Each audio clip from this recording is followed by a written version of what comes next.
सुबुह जहिड़ी तुंहिंजी जवानी जा किरण। लाड़ उत्तर जी विच वारी पट्टी पंगरियो शहर जे ॻोठ अली अकबर लुंड खां। महबूब दोस्तन मोहम्मद इब्राहिम, रजब अली, मोहम्मद रमज़ान ऐं इमरान अली लुंड जो बेहतरीन इंतखाब। सरदार अली बख्श चांडे जो नज़म। सुबुह जहिड़ी तुंहिंजी जवानी जा किरण असांजे बुखायल बदन ते लॻनि था, गलन ॾे निहारे अखियुनि सां इशारे, सुतल रोज़ सीने मां जज़्बा उथारे।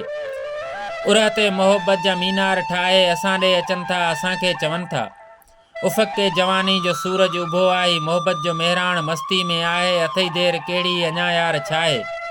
ही जीवन जो हिकिड़ो ई आहे ॾियारो, मटे मुंद वेंदी अॻियां आहे काढ़ो।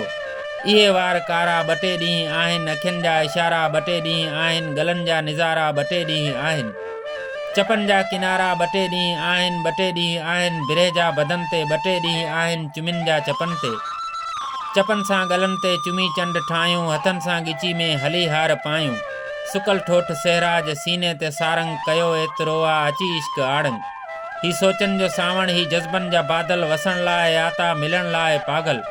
अड़े ओ ज़माने जा आशिक निराला, अथई निंड कहिड़ी सुतो आहीं छाला। असां में बि हाणे का बर्दाश्त नाहे, ज़मानो बि ॾाढो ई बदमाश आहे।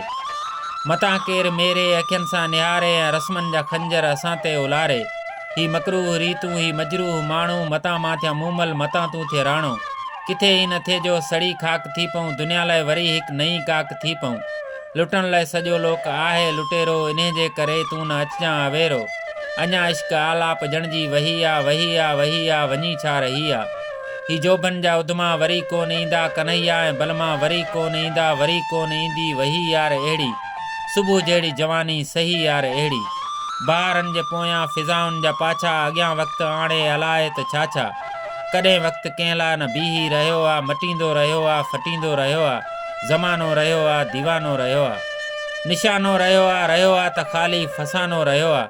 कसम इश्क जो थई न कर देर जानी, हसी आहे मौसम हवा आ रवानी। अगर जे अवां सां मुलाक़ात थींदी, बुखायल बदन ते का बरसात थींदी।